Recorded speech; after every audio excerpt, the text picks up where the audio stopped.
2019 में नेगेटिविटी की बात नहीं करनी चाहिए, लेकिन 2018 की जो नेगेटिव न्यूज़ है उसी से शुरुआत करूंगी। चुनावी हार के बाद आपकी पार्टी कितनी कॉन्फिडेंट है कि 2019 के चुनाव जीत पाएंगे आप? आप सबका बहुत बहुत नमस्कार और दर्शकों को भी मेरी तरफ से 2019 की शुभकामनाएं। नववर्ष प्रारंभ हो रहा है तो मैं चाहूँगा कि देशवासी अपने सपने पूरे करने के लिए और अधिक उत्साह और उमंग के साथ आगे बढ़ें। जहाँ तक 2018 का सवाल है, मेरी दृष्टि से बहुत ही सफल वर्ष रहा है। चुनाव देश की अनेक पहलुओं में से एक छोटा सा पहलू होता है, बाकी बहुत सारे होते हैं। अगर आज हिंदुस्तान में गरीब व्यक्ति को 5 लाख रुपये तक इलाज की सुविधा सरकार देती है, वो आयुष्मान भारत योजना अभी तो 100 दिन नहीं हुए, करीब 6-7 लाख लोगों ने इसका लाभ लिया है। इतनी बड़ी मात्रा में लोग अपनी 3-3, 4-4 साल से बीमारी झेल रहे हो और आज अगर उसको मुक्ति मिलती हो तो मैं उसे कैसे असफल मान सकता हूँ। मेरे लिए तो सबसे बड़ा संतोष का विषय है। दुनिया आज क्लाइमेट चेंज, ग्लोबल वार्मिंग की चर्चा करती हो और भारत को कभी उसमें दोषी माना जाता हो। दुनिया में पर्यावरण खराब करने वाले देशों में हमारी गिनती होती हो, उस देश को 2018 में यूनाइटेड नेशंस अगर चैंपियन ऑफ अर्थ अवार्ड दे करके एनवायरनमेंट की प्रोटेक्शन का लीडर के रूप में देखें तो इससे बड़ा गर्व क्या हो सकता है। हमारा देश आज़ाद हुआ इतने साल हुए, 18,000 गांव ऐसे थे जब मैं आया, बिजली नहीं थी।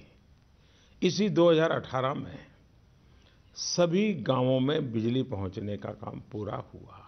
पर ऑपोजिशन पार्टीज ये मान के चल रही है कि अगर मोदी वेव नहीं है या मोदी मैजिक कम हो गया है तो बीजेपी को 180 से कम मिलेगा, और 180 एक क्लब 180 ग्रुप है, तो वो एक एंटी मोदी या नॉन मोदी फैक्टर को लेकर चल रहे हैं।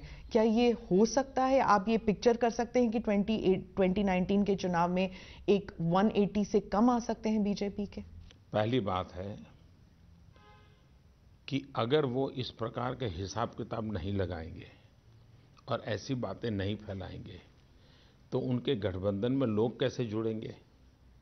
उनको अपने गठबंधन में लोगों को जोड़ने के लिए कुछ न कुछ तो बड़ी बड़ी बातें दिखानी पड़ेगी और ये अपनी परिस्थितियां बचाने के लिए ये बातें बनाई जा रही है। कोई साइंटिफिक चीज़ है कि ये इतनी सीटें, इतना क्लब, इतना क्लब रहा, ये तो एक लिमिटेड, मैंने जो वर्क कहा जो 2013-14 में भी यही लॉजिक था। उस समय भी 200 से कम वाली क्लब की चर्चा इसी टोली ने की थी। और ये सेट ऑफ पर्सन जो मैं कह रहा हूँ उसको आप भली भांति जानते हैं कौन है। तो ये उनके लिए उनके नैरेटिव चलता रहता है।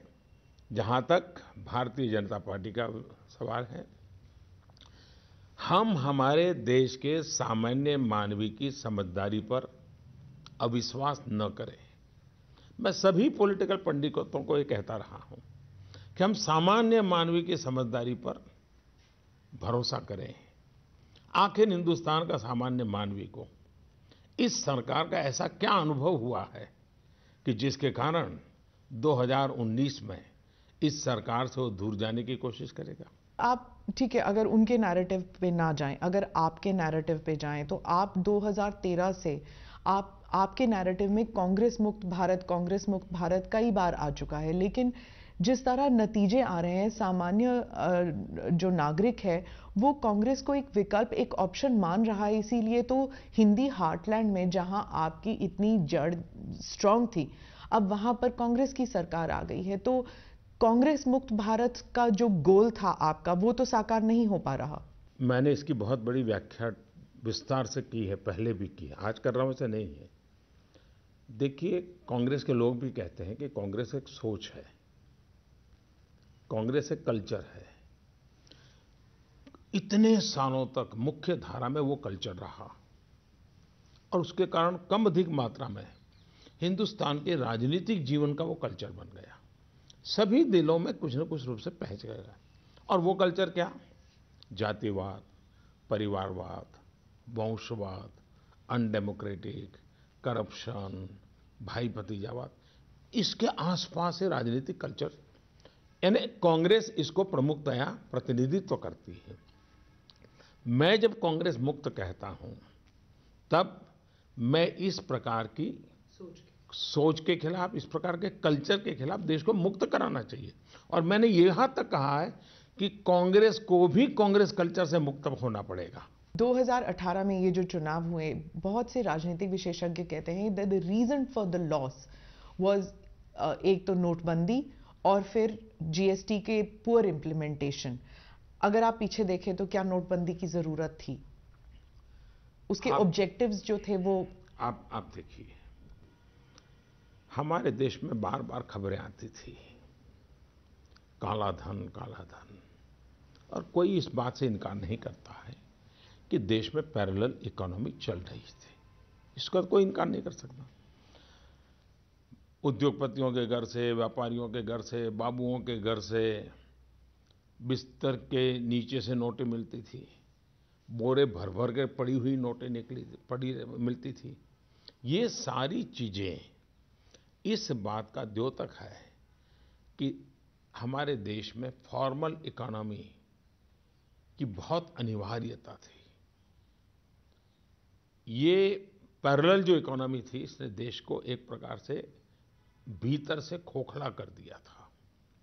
नोटबंदी ने सबसे बड़ा काम किया है और जो आने वाले दिनों में देश को बहुत ही मजबूती, आर्थिक रूप से मजबूती देने वाला है, और वो है ये जो बोरे भर भर करके नोटें पड़ी रहती थी, वो बैंकिंग व्यवस्था में आई है।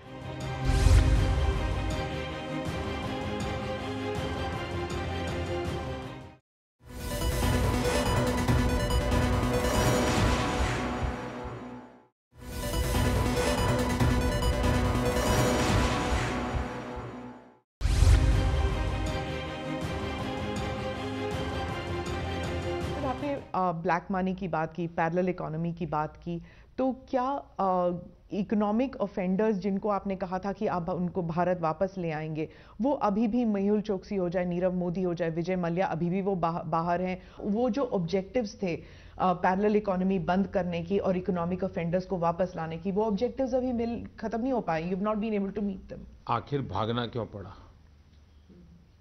अगर पहले जैसी सरकार होती, यही दोस्ताना चलता, लूटना है लूटते चले, देना है देता चले, खाना है खाता चले, तो फिर उनको भागना भी नहीं पड़ता।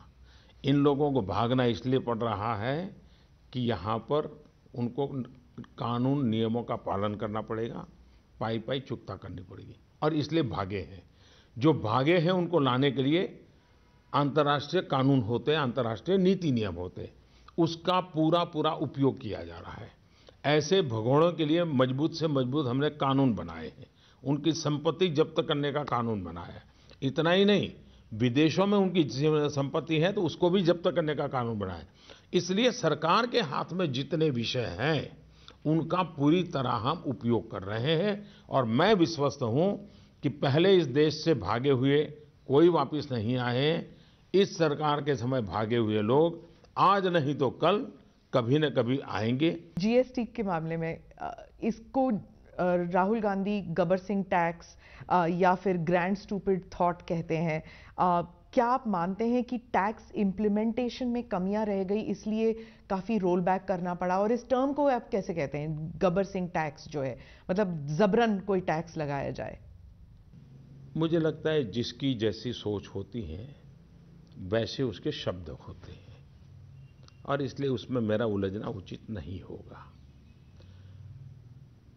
दूसरा विषय है, क्या जीएसटी की प्रक्रिया हिंदुस्तान के सभी राजनीतिक दल सर्वसम्मति से की है कि नहीं की है? प्रणब मुखर्जी जब फाइनेंस मिनिस्टर हुआ करते थे तब से जीएसटी का सिलसिला चला है, और इसलिए जीएसटी सभी राजनीतिक दलों ने देश में एक अच्छी व्यवस्था लाने की सोच का वैसे पनपी हुई व्यवस्था है। किसान के लिए मोदी जी ने इतना नहीं किया जितना कि वो कहते हैं, और राहुल गांधी ने जो लोन माफ किया है उसको आपने लॉलीपॉप कहा। अब आप किसान को देख लीजिए, जब मुसीबत पड़ती है और वो लोन वापस नहीं कर पाता, उसको कर्जा, उसमें क्षमता नहीं है कर्जा वापस करने की, और दूसरी तरफ है जो इकोनॉमिक ऑफेंडर्स, वो मजा लूट रहे हैं, बाहर बैठे हुए हैं, तो उन्हें तो लगेगा कि राहुल गांधी उनके साथ है या कांग्रेस पार्टी गरीबों के साथ है, किसान के साथ है। इसके लिए आप क्या कहेंगे? पहली बात है कि ये झूठ बोलना, लोगों को भ्रमित करना, उसको मैं लॉलीपॉप कह रहा हूं। दूसरी बात है, कौन सा झूठ सर? जैसे कि हम सब किसानों को कर्ज माफ किया, हकीकत है नहीं किया, हकीकत है नहीं किया है। आप उनके अपने सर्कुलर देख लीजिए। तो इस प्रकार का झूठ और भ्रमित करने वाली बातों से फायदा नहीं है। दूसरी बात है कि भारत सरकार ने जो बैंकों से रुपये लूट करके मौज करते थे, हमने कानून बनाए, आज 3 लाख करोड़ रुपया वापस आया है। जिसको आप कहते हैं कि लोग मौज करते हैं, 3 लाख करोड़ रुपया वापस लाने का काम इस सरकार ने किया है। तो ये दोनों की तुलना करके लोगों को उकसाने वाला झूठ नहीं बोलना चाहिए, और कोई जिम्मेवार राजनीतिक दल हो तो उसने बिल्कुल नहीं बोलना चाहिए। तीसरी बात है, अगर कर्ज माफी से किसान का जीवन मुक्त होता है, मदद होती है, तो बिल्कुल करना चाहिए। लेकिन क्या हुआ है, इस देश में पहले भी सरकारों ने, देवीलाल जी के जमाने में भी कर्ज माफी की थी, 2008-9 के चुनाव जीतने के लिए भी कर्ज माफी की गई थी। बार बार कर्ज माफी करने के बाद भी ऐसी क्या कमी है व्यवस्था में कि किसान कर्जदार बन जाता है और सरकार को चुनाव और कर्ज माफी का सरकार चलाना चलता है।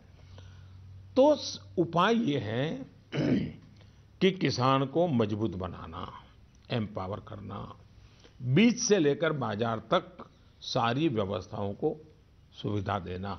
अगर मैं अब एक इशू पर बात करूं जो आपके पार्टी के बारे में है, आपके पार्टी के जो वर्कर्स हैं, पार्टी हमेशा, लीडर्स हो या वर्कर्स हो, एक इमोटिव इशू हो रहा है अयोध्या में राम टेम्पल का मसला। अब उसको लेकर जैसे आपने ट्रिपल तलाक में आप ऑर्डिनेंस ले आए, तो राम मंदिर को लेकर ऑर्डिनेंस लाना, क्या इज इट अ प्रॉब्लम? नहीं ला सकते हैं? राम मंदिर अभी तक सिर्फ इमोटिव इशू ही क्यों बन के रह गया है? देखिए, ट्रिपल तलाक का ऑर्डिनेंस सुप्रीम कोर्ट के जजमेंट आने के बाद लाया गया है। सुप्रीम कोर्ट के जजमेंट के पहले नहीं लाया गया है, और सुप्रीम कोर्ट के जजमेंट के प्रकाश में लाया गया है।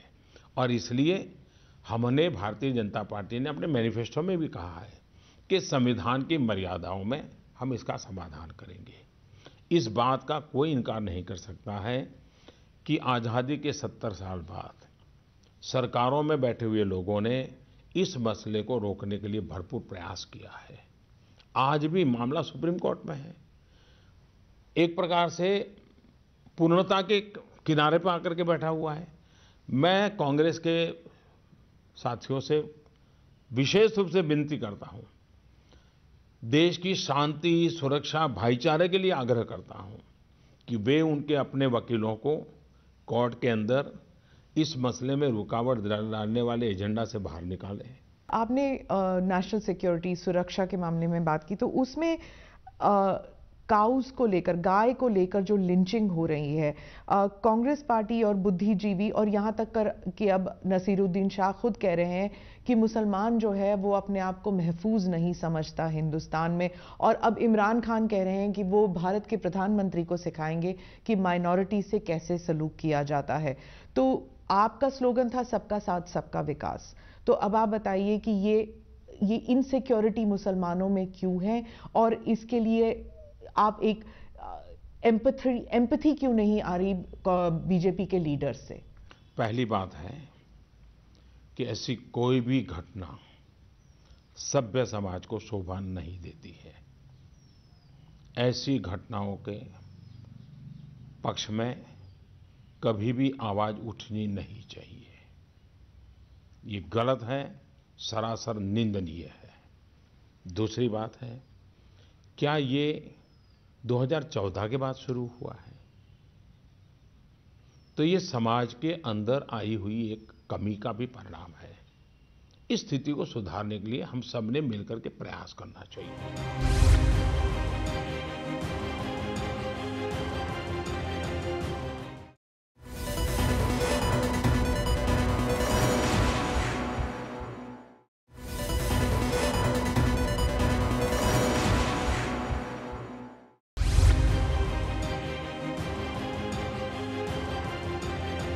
इंस्टीट्यूशंस पे आती हूँ। कांग्रेस और पॉलिटिकल ऑब्जर्वर्स, ऑपोजिशन पार्टीज ये कहते हैं कि बीजेपी सरकार जो है उसने कंट्री के इंस्टीट्यूशंस को वीकन किया है। सीबीआई का जिक्र करते हैं, जहां पर नंबर 1 नंबर 2 की लड़ाई इतनी हो गई थी कि पीएम लेवल पर इंटरवेंशन करना पड़ा।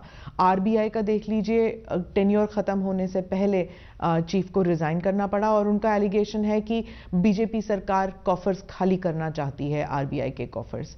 इसके बारे में आप क्या कहेंगे? पहली बात है कि कांग्रेस को ये सब बोलने का कोई हक ही नहीं है।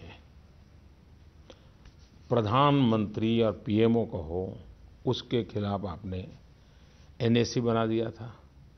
ये कौन से पीएम ऑफिस की ताकत को आपने महत्व दिया था? कैबिनेट इतना बड़ा निर्णय करे और प्रेस कॉन्फ्रेंस में पार्टी का एक नेता उस कैबिनेट के निर्णय के कागज को टुकड़े करे, ये कौन सा इंस्टीट्यूशन का सम्मान करते हैं आप लोग? सेना की बात चल रही है तो मैं सर्जिकल स्ट्राइक्स पे आती हूँ।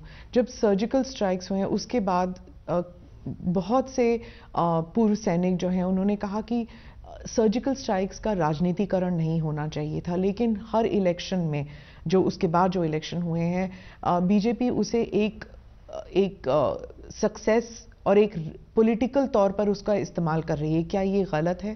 पहली बात है कि मैं स्वयं इस मत का हूं कि सर्जिकल स्ट्राइक का राजनीतिकरण नहीं होना चाहिए, उसमें तो कोई विवाद ही नहीं है।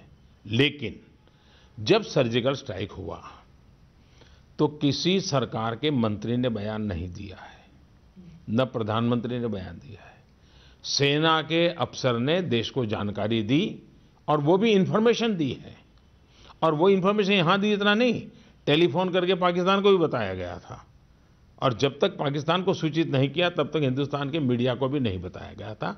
और सेना ने खुद ने आकर के अपना एक डिटेल रिपोर्ट दिया था, वहीं बात समाप्त हो गई थी। लेकिन देश का दुर्भाग्य है कि उसी दिन पॉलिटिकल पार्टी के कुछ लीडरों ने सर्जिकल स्ट्राइक पर शक खड़ा किया। पाकिस्तान की बात हो रही है, आपने जब ओथ टेकिंग के टाइम आपने नवाज शरीफ को न्योता दिया, आप खुद लाहौर चले गए। शपथ लेने से पहले, इमरान खान के शपथ लेने से पहले आपने उन्हें मुबारकबाद दी। उस वक्त तो लोग कह रहे थे इतने उतावले क्यों हो रहे हैं मोदी जी कंग्रेचुलेट करने में, क्या नोबेल प्राइज उनका गोल है क्या? और आपने इतने कदम उठाए, लेकिन इसके बावजूद भारत पाकिस्तान संबंध बिल्कुल ही खत्म से हो गए हैं, डायलॉग शुरू नहीं हुआ है। तो अब जब इमरान खान आ गए हैं और उन्होंने कहा है करतारपुर कॉरिडोर के बाद, जब वो खुद कह रहे हैं कि डायलॉग होना चाहिए, इन 5 महीने में इलेक्शन के पहले क्या भारत पाकिस्तान डायलॉग शुरू हो सकता है?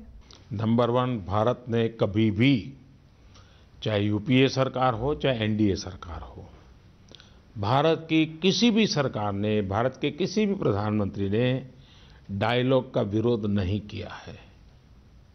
ये हमारी कंसिस्टेंट पॉलिसी है कि हम बातचीत के पक्ष में हैं। हमारे देश की एक कंसिस्टेंट पॉलिसी है, यूपी एनडीए नहीं है, ये मोदी मनमोहन सिंह नहीं है। कंसिस्टेंट पॉलिसी है कि हम चर्चा के लिए तैयार हैं। हमारी कंसिस्टेंट पॉलिसी है सभी विषयों पर चर्चा करने के लिए तैयार है। ऐसा नहीं कि ये विषय होगा तो नहीं करेंगे, ये विषय होगा नहीं, सभी विषयों पर, क्योंकि भारत का ग्राउंड बहुत स्ट्रांग है। हमारा कहना इतना ही है कि बम बंदूक में बातचीत सुनाई नहीं देती, आतंकवाद बंद होना चाहिए, क्रॉस टेररिज्म बंद होना चाहिए। और इस पर हम लगातार दबाव बनाए हुए हैं। हमने दुनिया में वातावरण बनाया है। आज टेररिस्टों को मदद करने वाला पाकिस्तान अलग थलग पड़ गया है, यह हकीकत है। और दूसरी बात है, घटनाएं भी सीमित हुई है। आज मानवता में विश्वास करने वाले, कानून में विश्वास करने वाले, देश की एकता अखंडता में विश्वास करने वालों का हाथ ऊपर है। आखिरी सवाल प्रधानमंत्री जी की 4.5 साल के बाद आपको अपने टेन्योर में एज प्राइम मिनिस्टर आपको कोई रिग्रेट, किसी चीज के बारे में रिग्रेट, और सबसे अच्छा क्या लगा आपके टेन्योर में? जो क्या काम था जो आपको लगता है कि ये काम करने में बहुत आनंद आया और ये काम रह गया, ये रिग्रेट? देखिए, ये निर्णय मैं जनता पर छोड़ देता हूं कि मैंने जो काम किया है उस काम से उनको संतोष है कि नहीं है, अच्छा लगा या नहीं लगा। एक बात जरूर है जो इसका मुझे आश्चर्य तो नहीं है, जो एक लुटियन दुनिया मानते हैं उसको मैं न अपने में ला सका हूं न अपना बढ़ा सका हूं, क्योंकि न मैं अपने में लाना तो चाहता नहीं था, क्योंकि मेरा बैकग्राउंड अलग है, तो एक नॉन एलिट वाली दुनिया का मैं प्रतिनिधि हूं एक प्रकार से। तो उनको मैं जीत नहीं पाया हूं, कोशिश कर रहा हूं कि ऐसे जो तत्व हैं उनको कैसे जीत पाऊं, कोशिश करूंगा। आनंद किस बात का आया एज प्रधानमंत्री, as a prime minister of the world's most populous democracy? एक बहुत बड़ी जिम्मेदारी थी आपको जो दी गई थी। अब 4.5 साल में किस बात का आपको बहुत आनंद आया रिप्रेजेंटिंग इंडिया? देखिए, मुझे हर पल आनंद आया है, मैंने हर काम आनंद से किया है, हर काम खुशी से किया, क्योंकि मेरे हर काम में सत्यता है, पवित्रता है, ईमानदारी है, और 125 करोड़ देश से आगे पीछे कुछ नहीं है। और इसलिए हर पल काम करता हूं, इतनी मेहनत करता हूं, आनंद से करता हूं मैं, और इसलिए मैं उसमें से ये आनंद और ये आनंद नहीं, ऐसा नहीं निकाल सकता हूं। धन्यवाद प्रधानमंत्री जी। धन्यवाद जी, आपको भी धन्यवाद। फिर से एक बार नववर्ष की देशवासियों को, दर्शकों को, सबको बहुत बहुत शुभकामनाएं। धन्यवाद। धन्यवाद।